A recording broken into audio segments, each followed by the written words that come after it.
নিয়ে একটা প্রশ্ন এসেছে। তো পিআর পিআর শব্দের অর্থ হল যে প্রপোর্শনাল রিপ্রেজেন্টেশন, মানে সংখ্যানুপাতিক প্রতিনিধিত্ব। এই সংখ্যানুপাতিক প্রতিনিধিত্ব ব্যাখ্যাটা অনেক কাজে হতে পারে। বাংলাদেশে 300 আসনের জন্য 300টা আসন আমাদের আছে। এটা সংখ্যানুপাতিক কীভাবে প্রতিনিধিত্ব হতে হবে, আমাদের যে একটা সিস্টেম এখনো আছে, এই সিস্টেমটা একটা আছে, সেটা আগে লেখাটি নির্বাচিত হয়। আর পিআরটিতে দলীয় ক্যান্ডিডেট থাকে না, দলের প্রতীক থাকে।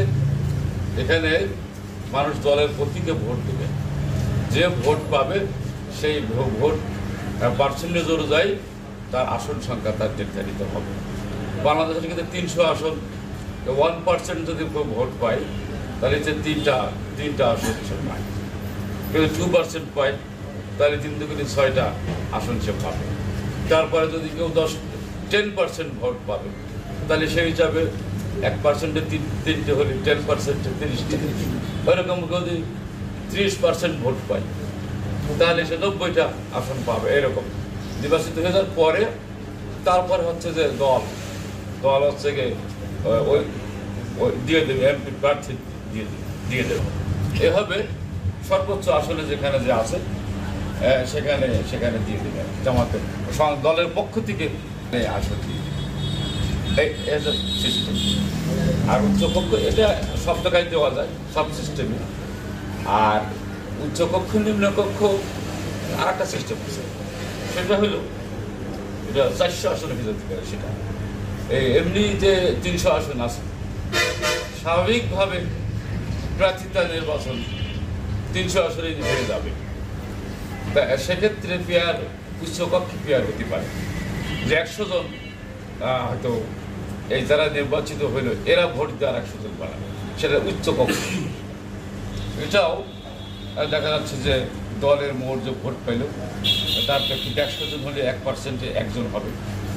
তো সে দেখা যাচ্ছে কোনো দিন কেউ যদি 10% ভোট পায় তাহলে তারা একটা পাবে, উচ্চকক্ষে সেটা প্রতিনিধিত্ব হবে। এরকম সিস্টেম আছে যে সার্বিকভাবে সেটা আলোচনা সাপেক্ষে। এই আমাদের বাংলাদেশে দেখা যাচ্ছে যে নির্বাচন সুষ্ঠু হয় না, প্রার্থীরা বেশি গণ্ডগোল করে, প্রার্থীরা কালো টাকা ছড়ায়, সন্ত্রাস ছড়ায়। আর সুষ্ঠু নির্বাচন করতে গেলে প্রার্থী যদি না থাকে দলের ভোট দিয়ে দেবে, সেক্ষেত্রে কিন্তু তখন ওই কেউ আপনার যদি প্রার্থী আপনাকে না বলায় তা আপনি কেন মাথা ভাড়া করতে যাবেন, কেন টাকা খরচ করতে যাবেন, এইটা থাকবে। মানে মাস্তানি, তারপরে গুন্ডা ভাড়া করা, বিভিন্ন কায়দায় যে প্রভাব খাটানো, এইটা থাকবে। সুষ্ঠু পদ্ধতি অনুযায়ী বাংলাদেশের ম্যাক্সিমাম দলগুলোই, এটা বলা যায় যে এক বড় দল একটা দল, তারা বাদে প্রায় ম্যাক্সিমাম দলই এই পদ্ধতি চাচ্ছে। ছোট দলগুলো সবসময় তো বড় দলের দিকে তাকায় থাকতে হয়, কিন্তু পিআর পদ্ধতি হলে কারোর দিকে তাকাতে লাগবে। আপনার মধ্যে আপনার ভোট যেহেতু আপনি 1% পান, 2 এমপি পান, 3টে পান। এই কায়দায় এখানে ছোট দলগুলো কিন্তু চাচ্ছে আরেকজনের উপর নির্ভর করতে পারছে।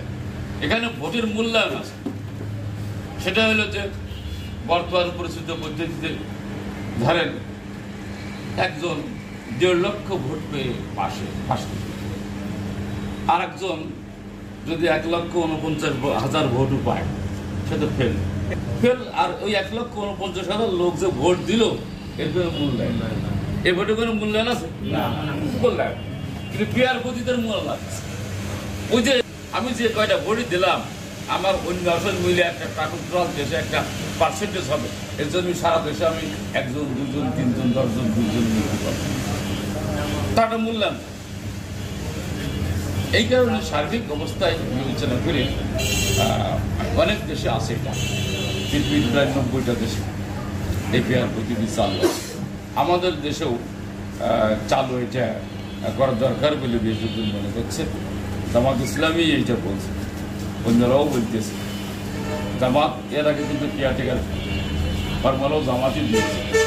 জামাত যখন প্রথম পেশ করে তখন মানুষ কিন্তু বলতে না, এই আবার কোন পদ্ধতি, এ তো আমরা বুঝি শুধু এবার হয় না কি নিরপেক্ষ মানুষ হয় কমিটি ইত্যাদি কথা বলে কিন্তু দীর্ঘ আন্দোলন করা গেছে। তারপরে সবাই তো যখন কার্যকর্তা বুঝলো কি আছে গাড়ি, তখন কিন্তু সবাই একমত, এক পর্যায়ে সবাই একমত হয়ে গেছে।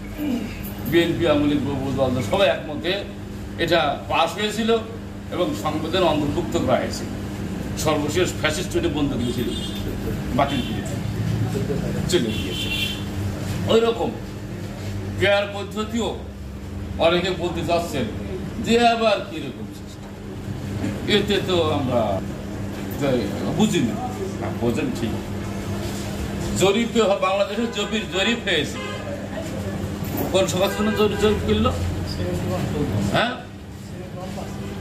71% এক সংস্থাটার নাম বলছে সুজন।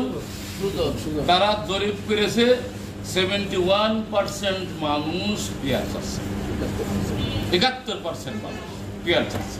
অথচ একটা দল বলতেছে ও আমরা বুঝি এই কথাটাকে ঠিক মানে না করার জন্য এই কারণে পদ্ধতিটা আল্লাহ দেশের অধিকাংশ মানুষ মনে করতেছে